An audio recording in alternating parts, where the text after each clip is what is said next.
Guys अस्सलाम वालेकुम, welcome back to my another new vlog. और यहाँ पे इतनी सर्दी हो गई, मतलब कि इतना टेम्परेचर गिरा हुआ है। और ये मैं एक हफ़्ता पहले शूट करी हुई हूँ। एडिट करने का टाइम नहीं मिल रहा क्योंकि 2 बच्चे भी घर में रहने की वजह से मेरे पास बहुत टाइम लिमिटेड हो गया। और आई डोंट नो वाई, क्योंकि मेरे को समझ में नहीं आ रहा। पहले तो मैं इतना रेगुलर डालती थी व्लॉग्स, अब क्यों मेरे से व्लॉग्स इरेगुलर हो गए मेरे को खुद समझ में नहीं आ रहा। क्यों मैं इसको डिनाई करते जा रही हूँ बार बार। और पूरा घर का काम ख़त्म हो गया था तो अज़ान को खाना था आज पम्पकिन केक। मतलब बेकिंग तो यहाँ पे आए जब से तो मेरी नॉर्मल हो गई। इंडिया में मैं जब भी थी बेकिंग में 0%, मैं बेक करती नहीं थी कुछ भी, मगर यहाँ आने के बाद बेकिंग कर रही हूँ मैं खाली बच्चों के लिए। तो यहाँ पे वो रेडी कर रहे थे हम लोग, अज़ान को ये दिख गया था और उनको खाना था ये केक, पम्पकिन केक, मफ़िन्स। तो मैं यहाँ पे इनको जितना हो सका उतना बाहर का अवॉइड करती हूँ क्योंकि यहाँ पे हलाल बहुत लिमिटेड चीज़ें मिलते। तो जितना भी हो सका घर में बनाने की कोशिश करती हूँ मैं इन लोगों के लिए। और क्रीम और चॉकलेट्स वगैरह मैं सब अवॉइड करती हूँ अज़ान के लिए। कोल्ड ड्रिंक्स वगैरह फिर भी इन्हों पी लेते बाहर के, मगर चॉकलेट्स और कुकीज़ वगैरह तो नहीं खिलाते हम लोग ज़्यादा बच्चों को बाहर का। और डॉक्टर्स भी बना करते हैं यहाँ पे खिलाने के लिए। तो वही प्रिपरेशन कर रही थी मैं। इसके अंदर बहुत लिमिटेड चीज़ें जाती हैं और इतना ज़बरदस्त मफ़िन्स तैयार होते हैं ना, एक बार ट्राई करके देखो सर। तो इसमें मैं 1 कप मिल्क डाल रही हूँ। हाफ़ पैकेट ली थी मैं सिर्फ, तो हाफ़ पैकेट के लिए मैं 1 कप दूध, 2 अंडे और 1 कप ऑयल, बस इतना ही डाली मैं। तो अज़ान हेल्प कर रहे थे मुझे बनाने के लिए।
तो मैं मिक्सर तैयार करने के बाद अपना अवन प्रीहीट कर ली थी 375 डिग्रीज़ पे। और इसको अपने को 10 मिनट्स ही अवन में रखना है, ज़्यादा नहीं। अगर ज़्यादा रख दिए तो फिर केक जल भी जाता। तो मेरे पास एक्स्ट्रा कुछ नहीं था बेकिंग के लिए, बस ये ऐसी ही 2 शीट्स है तो मैं इसमें ही बेकिंग कर रही हूँ। बटर पेपर की ज़्यादा उतनी ज़रूरत नहीं रहती जितना बेकिंग पेपर सब यूज़ करते हैं, मैं नहीं करती हूँ, मैं डायरेक्टली डालती हूँ क्योंकि इतना सब करने की ज़रूरत नहीं है। अपन घर में बना रहे हैं, नॉट प्रोफेशनल, तो मैं इसको डायरेक्टली पोर कर दी अंदर और बेक होने के लिए रख दी।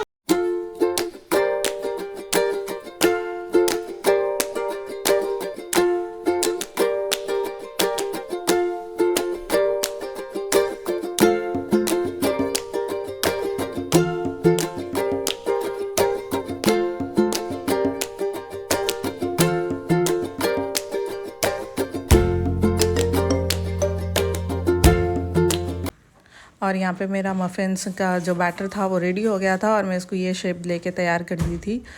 मेरे पास और कुछ भी था नहीं शेप देने के लिए, तो मैं ग्लास से ही कर दी। और ये वेजीज जो सैचेस दिख रहे हैं ना, ये इतने न्यूट्रिशन अच्छा है इसके अंदर, मतलब कि बच्चों के लिए हेल्दी भी है बहुत ज़्यादा और स्नैक्स के जैसा भी दे सकते हैं। तो मैं साथ को ये न्यूली इंट्रोड्यूस करी और साथ को ये बहुत पसंद आ रहा, मतलब चलते फिरते उन्होंने ऐसे ही इसको खा रहे। और ये कॉफ़ी मचा है, कॉफ़ी मेट, ये है परफ्यूम जैसा वहाँ पे कंफर्ट यूज़ करते हैं, यहाँ पे कपड़ों में खुशबू आने के लिए हम लोग ये यूज़ करते। तो भैया सैम्स क्लब गए थे थोड़ी सी ग्रॉसरी करने, क्योंकि घर में जो नीड रहता ग्रॉसरी बहुत ज़्यादा, पैम्पर्स वगैरह भी ख़त्म हो गए थे बच्चों के, तो हम लोग यहाँ पैम्पर्स वगैरह भी मंगा लिए। और उसके अलावा भी भैया बहुत सारी चीज़ें लेके आ गए थे, दूध भी ख़त्म हो गया था, अंडे ख़त्म हो गए थे।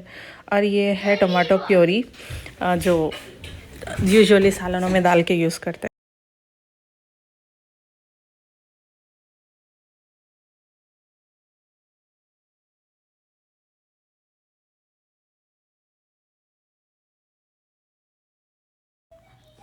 और ये शलजम का मिठाई है, मैं रात में बनाई थी, मतलब मैं ज़्यादातर आजकल काम रात में ही कर रही हूँ, क्योंकि दिन में इतना सता रहे हैं लोग, तो मैं रात में ही हर चीज़ ख़त्म करके रख रही हूँ, मतलब अपना काम फिनिश कर रही हूँ। देखो अभी भी यहाँ पे साथ ठहरे हुए हैं, मेरे को सता रहे हैं, इतना सता रहे थे कि वो सब खोलना है उनको, और इनको समझा के बुझा के इनको खेल में लगा के मैं किचन में आ गई थी फिर से, क्योंकि मैं दोशे का बैटर भी बनाई थी, तो वो अजान को बहुत पसंद है दोशे, और उन्होंने मेरे को ज़िद कर रहे थे कि उनको चलते फिरते दोशे दियो, बोलते भाई उन्होंने डाले, जब उनको बोल देना खाली कि दोशा है घर में, होना आपको बस, तो होना ही छोना, चलते फिरते उनको क्रिस्पी दोशे पसंद है, तो तवा इतना गर्म करना पड़ता, मतलब नॉर्मल रेंज में से ज़्यादा थोड़ा करना पड़ता, क्योंकि क्रिस्पी करना रहता दोशे। और ये दोशे कहाँ से आदत पड़ी इनको नहीं मालूम, मगर आजकल दोशे बहुत पसंद आ रहे हैं इनको।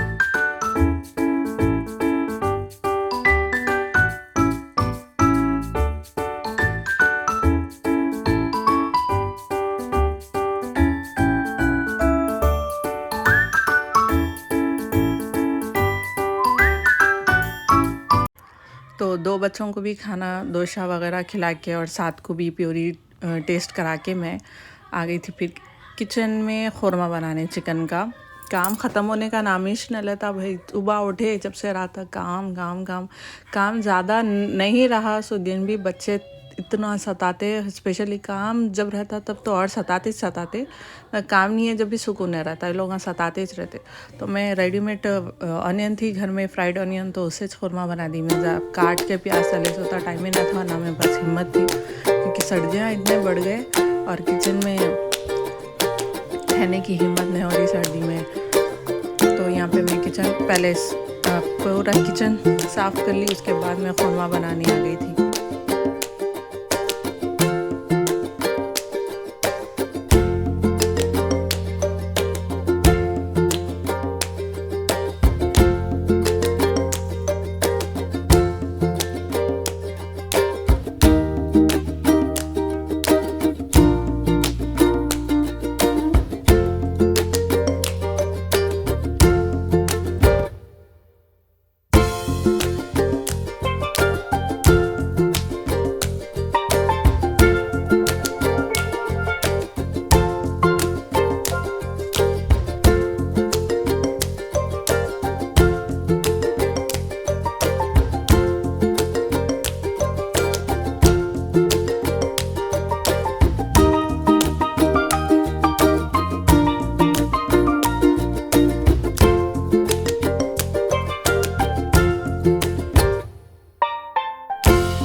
और मेरा ख़ुरमा बन के रेडी हो गया था और फाइनली जो वेदर ब्रॉडकास्ट बता रहा था कि स्नो है और अल्हम्दुलिल्लाह से स्नो हो रही भी थी।